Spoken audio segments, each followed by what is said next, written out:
7,000 है, 6,000 है, 5,000 है, तेरा खर्चा 25,000 में नहीं चलता, तेरा खर्चा 50,000 में नहीं चलता, और तू इमामों की तनख्वाहों में कोई इजाफा करने के लिए तैयार नहीं है। ट्रस्टियों और सदरों, मुतवल्लियों, सेक्रेटरियों, कान खोलकर सुन लो, कयामत में सबसे सख्त अजाब तुम्हारे ऊपर होगा और तुम्हारा ही हिसाब किताब बहुत सख्ती के साथ लिया जाएगा। तुम्हारी जिंदगी तुम्हारा जो है बहुत सख्ती के साथ तुम्हारा हिसाब किताब होगा, क्योंकि तुमने इमामों के गले दबा कर रखे हैं। तुम्हारा इमाम मस्जिद में है, तू रात के 12 बजे बुलाए तो तेरा इमाम आता है, अगर तू बच्चे के कान में अजान पढ़वाए तो तेरा इमाम आता है, अगर तू तेल पड़ने के लिए कहे तो तेरा इमाम आता है। तुम्हारे इमाम तुम्हारे घरों की सारी चीजें देखभाल भी कर रहे हैं, बच्चों को भी, और नमाजें अजानें भी पढ़ रहे हैं, और उनकी तनख्वाह 3,000 से 4 लेता है। जरा खबरदार हो जा, इमाम से जो है मोहब्बतें करो, और वो जो शायरों और जो तमाम लोगों को जो तुम पैसा दे रहे हो उस पैसे को देना बंद करो, इमामों की तनख्वाहों में इजाफा करो, और जलसे करने के लिए फ्री के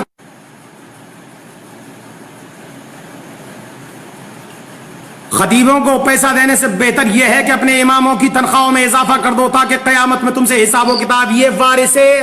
ये वारिसे नबी हैं, वारिसे नबी, इन्होंने नबी के मुसल्ले को संभाल रखा है। ये मुसल्ले जो है नबी के मुसल्ले पर बैठे हुए हैं, इन्होंने मस्जिदों को संभाल रखा है, दीन के काम को कर रखा है। अगर ये हाफिज कुरान और ये तुम्हारी मस्जिदों के इमाम ना होते तो तेरी मस्जिद में अजान कौन पढ़ता, तेरी मस्जिद में लाइटें कौन जलाता, तेरी मस्जिद में जो है रोशनी कौन करता, ये सारे कामों काज कौन करता? मुझे जरा बता, तेरा जनाजा कौन पढ़ाता, तेरे बच्चे को बिस्मिल्लाह खानी कौन कराता, और ये तेरी फातिहा खानी कौन करता, तेरे लिए कुरान कौन पढ़ता? जरा बता, अंदाजा लगा और सोच। इमामों का गला घोटने से बेहतर ये है साइकिल इमाम खरीद ले तो तुम कफे अफसोस हाथ मलते हो, और जो पूरी दुनिया के लोगों, तुम एयर कंडीशन में रहते हो तो इमाम बेचारा कुछ नहीं कहता, तुम जो है तमाम बड़े बड़े कमरे और कोठियां और बंगले खरीदते हो, तुमसे इमाम कुछ नहीं कहता, और मगर तुम जब कोई इमाम छोटी सी झुग्गी और झोंपड़ी खरीद लेता है तो फजीता करना शुरू कर देते हो। जगह जगह चुगली के अड्डे खोल रखे हैं तुमने, इमामों की बुराइयां करने पे लगे हुए। 1,000 नेकियां करता है इमाम, 1,000 अच्छे काम करे, अगर कोई गलती हो जाए उससे तो तुम पकड़ लेते हो। सुनो जालिमो, डाका उन दुकानों में पड़ता है जिनमें माल होता है, जिनमें हीरे और जवाहरात होते हैं, जिनके अंदर दौलत होती है, उन दुकानों में चोरी होती है। जिन मकानों में कुछ नहीं होता, जिन दुकानों में कुछ नहीं होता, उनमें चोरी नहीं होती। इससे पता यह चलता है कि इमाम बैका इसलिए था कि उसके पास ईमान की दौलत थी, शैतान उसका इसलिए पीछा कर रहा था। तेरा पीछा क्या करता? तू तो खुद ही शैतान है, तेरा पीछा क्या करेगा शैतान? तो इमाम का पीछा इसलिए किया कि उसके पास दौलत ईमान था, वो कौम का पेशवा था। जालिमों, इन इमामों के साथ बदतमीजियां करना बंद कर दो। जब तक कोई कौम बुलंदी तक नहीं पहुंचती, जब तक कि अपने पेशवाओं की इज्जत नहीं करती।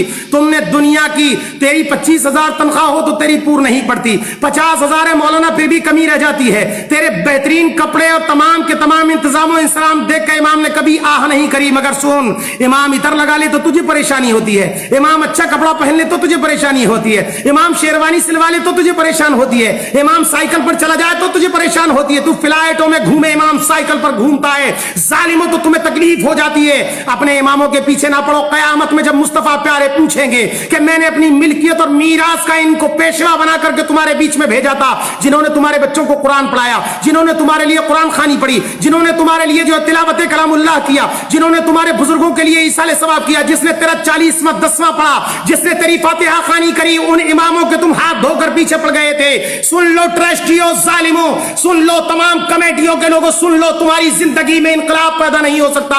तुम अपने घरों के खर्चे मस्जिदों और मदरसों के चंदों से चलाते हो, और उसके बावजूद इमाम अगर तुम्हारी पोल पट्टी खोल दे तो इमामों के हाथ धोकर पीछे पड़ जाते हो, तरह तरह के इल्जामात लगाते हो, ऐब लगाते हो इमामों पर, और लगाने के बाद उन्हें मस्जिदों से निकाल देते हो। कोई कहता है 5 साल हो गए इमाम साहब को, जल्दी निकालो, और कोई पूछे जनाब इन्होंने गलती क्या की, बोले नहीं, इमाम को ज्यादा दिन नहीं रहने देना चाहिए, इनके ताल्लुकात बहुत अच्छे बन गए हैं। पता ये चला कि इमाम ज्यादा दिन रहेगा तो तेरी सारी खबर रखेगा। तू कितना पैसा मदरसे मस्जिद का खाता है उसकी उसको खबर होगी, तू मस्जिद के कितने माल को दबाता है उसको खबर होगी, तेरी पोल खोल देगा वो इमाम। इसलिए तू उन इमामों की मुखालिफत में लग गया। जल्दी करो, इसको ऐसा ना हो कि हमारे राज खुल जाए, हमारी पोल पट्टी खुल जाए, हमारी जिंदगी जो है गरक हो जाए और लोगों में हमारी जूतियों दाल बटने लग जाए। इसलिए इमामों के पीछे पड़ते हो। जालिमों, इमामों की तनख्वाह बढ़ाओ। बड़े बड़े खतीब आते हैं, शौरा आते हैं, बड़े बड़े 25-25 हजार लेकर जाते हो, तुम एक एक रात में दे देते हो।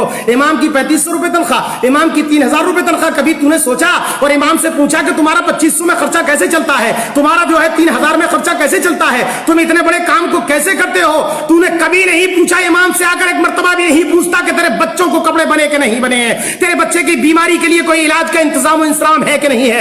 امام بخار میں پڑا رہے کمرے میں, ایک بھی مقتدی آ کر نہیں دیکھتا, ایک بھی جو ہے مدرس پڑھا رہے اسے آ کر کے نہیں دیکھتا. ظالمو, تم پر لازم ہے کہ تم اپنے اماموں کی خبر کرو, اور یہ تم پر کورونا وائرس کا جو عذاب آیا ہوا ہے سن لو, یہ صرف اور صرف تمہاری بدتمیزیوں اور اپنے پیشواؤں کی جو کے اوپر جو ہے ظلم و ستم کرنے کی وجہ سے آ رہا ہے.